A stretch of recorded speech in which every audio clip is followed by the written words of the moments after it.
So, hello and namaste from Mumbai. I am talking to you about another very interesting remedy. And one of my focus has been to trying to understand inner patterns of lesser known remedies, something that excites me a lot. And especially when more well known polycrest remedy fail, is when normally we think about these lesser known remedies. We talk today about an interesting remedy. We talk about Phytolacca decandra. Phytolacca has a very beautiful indication, and the main indication is actually third line of Allen's keynote, where fourth line of Allen's keynote actually, which writes that it occupies a position between bryonia and rostox, cures when these fail, though apparently well indicated. So there are certain symptoms like rose toxicodendron and certain symptoms like bryonia, and that's what Allen writes in the first line, that the diathesis, the constitution, has a rheumatic diathesis. So there is an action on tissues, fibrous periosteal tissue. So this is somewhere a very important, where they want to move, but movement aggravates. So this is the dichotomy of it. It's a very, very, you can say, important remedy, typically for rainy weather. These are very well-known keynotes actually, more or less. I really like the way Boger explains it in the first line. He explains it in the first line very beautifully as um, a remedy of long and deep action. Boger writes this in very few remedies, and then he writes in capital, sore heartache all over, sudden. So this is one of the few remedies which has a acute and a chronic kind of a acting kind of a pattern. What do we know about this remedy? Now let's try to understand some deeper patterns about this remedy, which are worth studying, explaining, and whatever I can share about it, I'll try to share. The first thing that is very, very interesting in one of the acute patterns of Phytolacca, and let's try to talk about different layers of Phytolacca and what different patterns of Phytolacca, and one of the very important patterns of Phytolacca can be seen in the rubric, and you can see this in Kent repertory. Shameless exposes the person, naked desire to be, and connecting to it another rubric, indifference exposure to her person, indifference to surroundings. So somewhere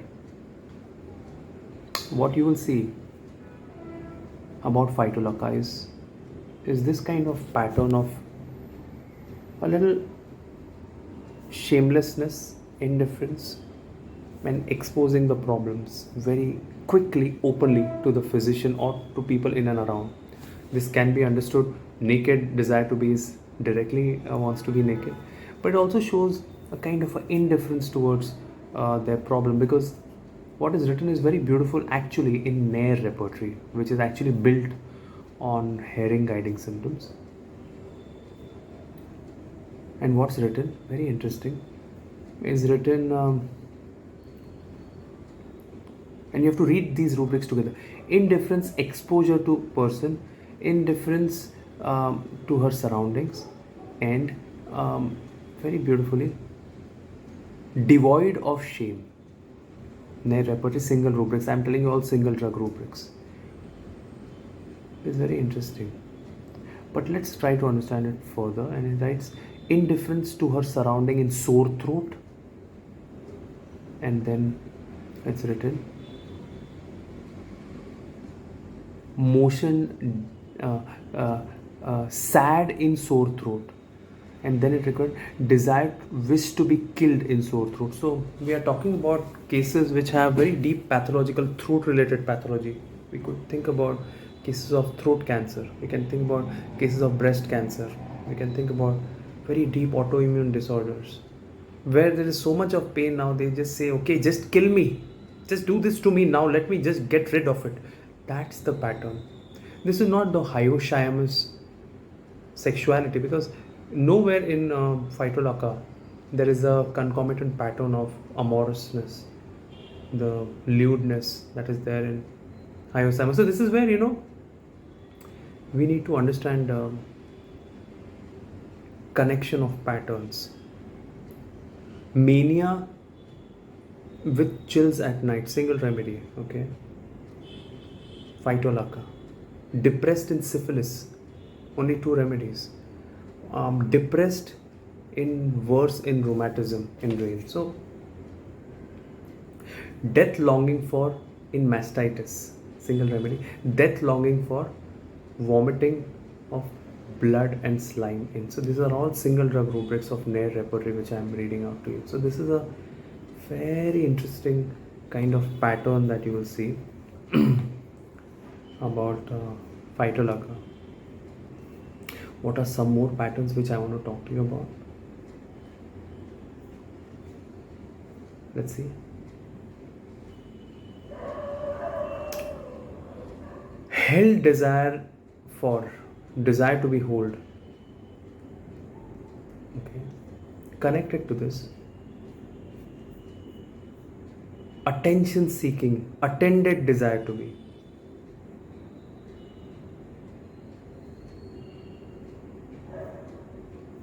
Very interesting.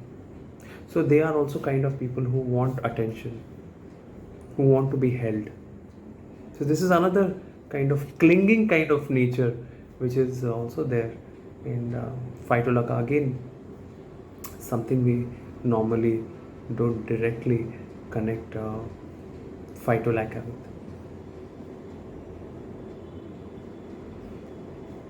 In much later stages of Phytolacca, you will see a lot of moaning constant, gasping for air, moaning from pain.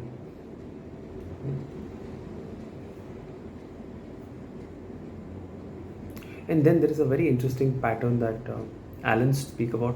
They can be by nature very rigid. Rigidity, adjust to any circumstance, will not. So they are by nature syphilitic, very, very rigid. And that's where in much later stage there is suicidal disposition. Even listening to music, drowning with knife, tears oneself, wants to. Vulnerable when alone. And there's another rubric, whimpering.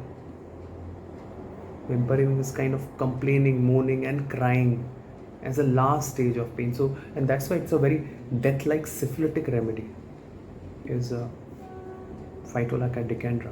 Very interesting remedy, which I think today's time may require a remedy like that, which may be very useful. One of the important ameliorations is orange juice and whiskey and coffee. It's a very important part. It has an action on kidney, so albuminuria is important.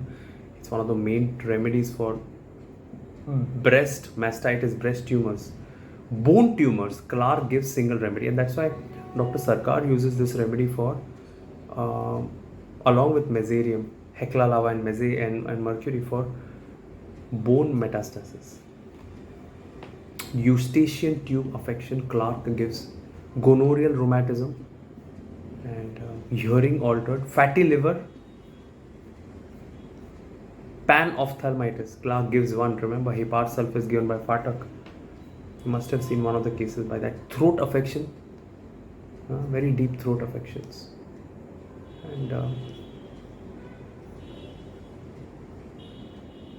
so it's definitely one of the lesser known remedies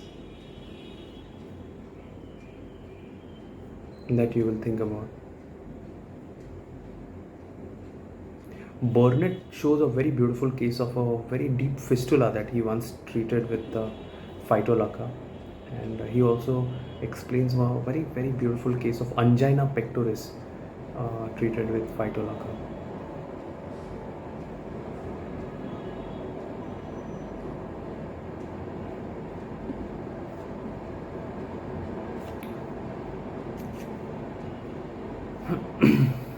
So this is a little bit about Phytolacca.